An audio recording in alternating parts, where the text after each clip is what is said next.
Halo dulur-dulur, selamat datang lagi di channel Aditya Agustiawan. Buat yang masih puasa, aku ucapin semangat, bentar lagi lebaran. Buat yang perantauan, harap bersabar dulu ya, kita nggak bisa mudik dulu, oke? Nah, di kesempatan kali ini aku bakalan ngebahas tentang tragedi Gerbong Maut di Bondowoso. Gerbong Maut ini adalah sebuah tragedi yang amat sangat memilukan yang terjadi pada November tahun 1947, di mana para pejuang Indonesia ini tewas oleh karena kebiadaban Belanda.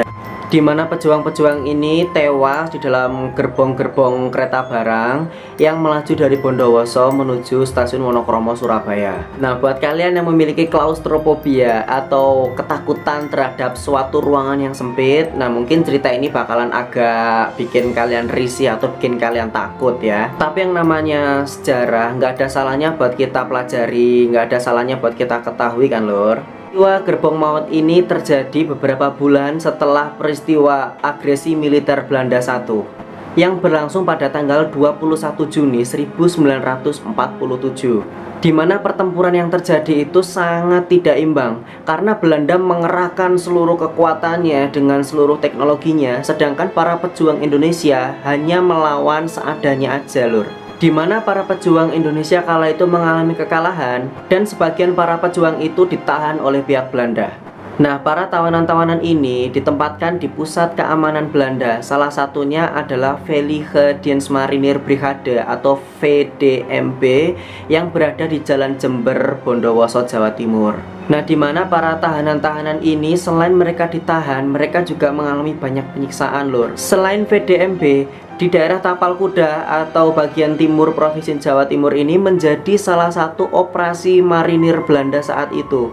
Para pejuang yang kemudian menjadi tahanan Belanda itu mendapatkan perlakuan yang amat sangat keji dan tidak manusiawi. Dan fotonya pun beredar di internet seperti sekarang ini. Kemudian beberapa tahanan VDMB itu dipindahkan ke lokasi lain, yaitu ke penjara Bondowoso. Pada tanggal 23 November 1947, tahanan-tahanan ini diberikan makan oleh penjaga penjara dan kembali lagi ke dalam sel seperti biasa. Tapi mirisnya, ini adalah momen terakhir mereka makan sebelum peristiwa Gerbong Maut itu terjadi.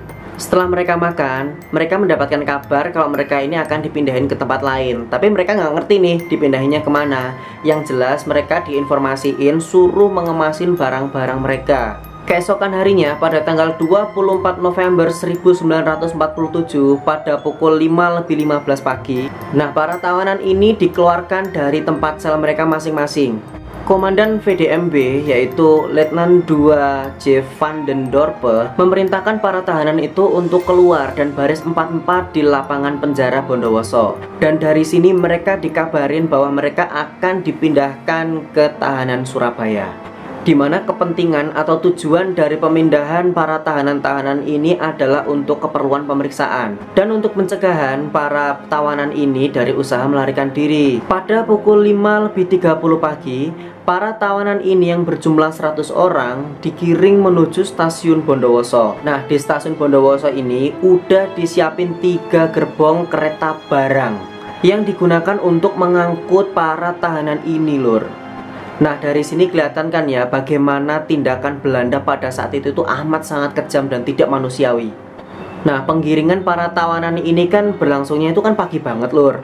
Dan mereka ini sama sekali nggak ada kesempatan untuk makan dulu lah, minum dulu lah, atau buang air dulu lah. Itu nggak ada sama sekali.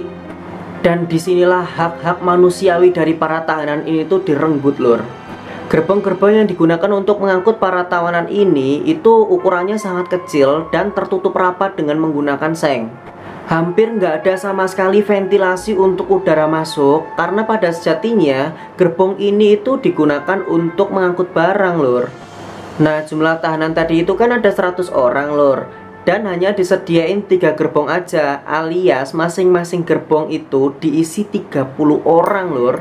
Dimana di gerbong ketiga ini katanya diisi paling banyak orang. Kebayang gak sih gerbongnya itu udah sempit, panas, nggak ada ventilasi, diisi banyak orang lagi, 30 orang lur. Nah, gerbong yang paling depan alias gerbong pertama ini bernomor registrasi GR5769. Gerbong yang kedua GR4416. Dan di gerbong ketiga bernomor registrasi GR10152. Pada pukul 7.30 atau setengah 8 pagi, akhirnya gerbong-gerbong yang membawa 100 tahanan itu akhirnya berangkat dari stasiun Bondowoso. Kondisi udara di dalam gerbong itu terbilang masih seger lur, soalnya kan gerbongnya baru aja ditutup. Kondisi setelah gerbong ini tutup itu amat sangat minim cahaya alias gelap gulita dan berdesak-desakan dengan banyak orang. Betapa ngapnya gitu kan lur.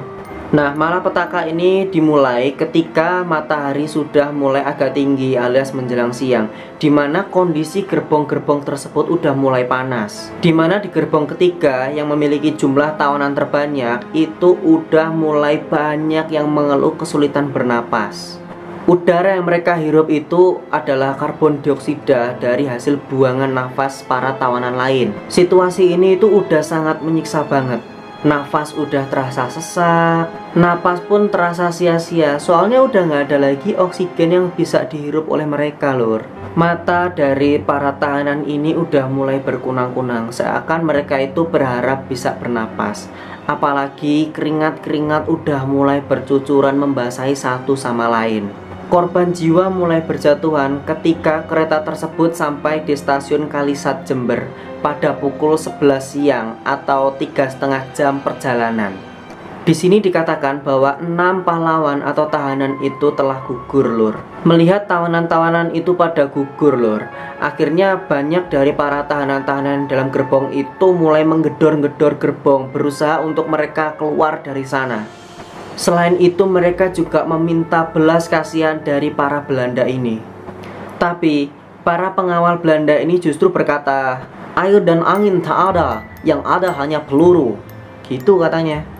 Saat gerbong sudah sampai di stasiun Jember, korban jiwa yang berguguran sudah berjumlah 12 orang lur. Selama gerbong ini berhenti di stasiun Jember, gerbong-gerbong tahanan itu dijemur di bawah terik sinar matahari selama 3 jam, yang semakin menambah penyiksaan dari para tawanan-tawanan ini lur. Dan mungkin hanya air kencing aja yang bisa mereka teguk untuk menghilangkan rasa dahaga di kerongkongan mereka lur. Ya, atau apapun lah yang mereka lakukan di dalam gerbong ini, nggak ada yang tahu. Yang jelas kondisi ini udah semakin parah dengan semakin banyak jasad-jasad bergelimpangan di dalam gerbong ini. Sesampai di stasiun Klakah, hujan lebat pun terjadi membasahi gerbong-gerbong para tahanan ini. Setidaknya mereka lebih terbantu. Panasnya gerbong yang setelah dijemur tadi itu ditawarkan oleh hujan lebat ini lur. Setelah 3 jam terjemur di bawah terik sinar matahari di stasiun Jember, akhirnya gerbong ini itu kembali dingin lur, karena guyuran dari hujan tadi. Kemudian ada satu celah kecil di dalam gerbong itu yang mereka gunakan untuk napas secara bergantian. Ya lumayanlah tubuh mereka jadi agak segeran lur. Tapi lubang sekecil itu digunakan untuk 30 orang tetap aja pengap banget lur. Udah lapar, pengap, haus, penderitaan mereka itu seolah-olah itu amat sangat lengkap. Nah, banyak di antara mereka itu cuman bisa diam lur. Entah diam karena kesadaran mereka itu udah mulai menurun, atau diam mereka itu berdoa agar penderitaan ini tuh cepat berakhir. Sesampai di stasiun Probolinggo, kondisinya itu amat sangat mengerikan. Napas itu udah amat sangat susah banget lur. Sampai para tawanan-tawanan ini menggedor-gedor gerbongnya itu lebih keras daripada sebelumnya. Mereka berusaha berontak dari penderitaan ini, berontak dari penyiksaan ini. Mereka berusaha teriak-teriak dengan suara mereka yang udah mulai parau. Dan mereka cuma bisa teriak-teriak aja loh. Suara teriakan-teriakan itu terdengar sangat mengerikan, soalnya terkesan ada lengkingan kematian dari sana. Dan jumlah korban tewas saat itu diperkirakan sudah mencapai 30 orang. Para serdadu Belanda yang keji ini ya nggak peduli lur. Dan salah satu serdadu Belanda ini justru ada yang ngomong, biarkan saja mati semua, saya lebih suka seperti itu daripada ada yang masih hidup. Cara yang digunakan untuk membunuh tawanan ini itu psikopat banget kan ya. Mending mati ditembak daripada mati perlahan tersiksa kayak gini. Dan para tahanan yang di dalam gerbong ini gak ada harapan lor, menanti sebuah keajaiban itu terjadi dan menunggu agar kereta ini cepat-cepat sampai di tujuannya di Surabaya. Di sepanjang perjalanan dari stasiun Probolinggo menuju stasiun Surabaya, kondisinya justru makin mengerikan lur. Sepanjang perjalanan dari stasiun Probolinggo menuju stasiun Surabaya, kondisinya ini amat sangat mengerikan. Mereka ini semakin berteriak, semakin menggedor-gedor gerbong, dan bahkan mereka ini ada yang sampai mencakar-cakar sisi gerbong lur. Saking frustasinya kondisi saat itu. Peluh keringat satu sama lain itu udah bercampur. Dengan oksigen yang kadarnya udah sangat tipis, mereka ini semakin tersiksa dan semakin ngerasa panas lur. Sekitar 15 jam tersiksa di dalam gerbong itu lur. Bayangin, 15 jam kalian susah napas. Semenit 2 menit pun kita udah gak tahan kan? Ini 15 jam coba.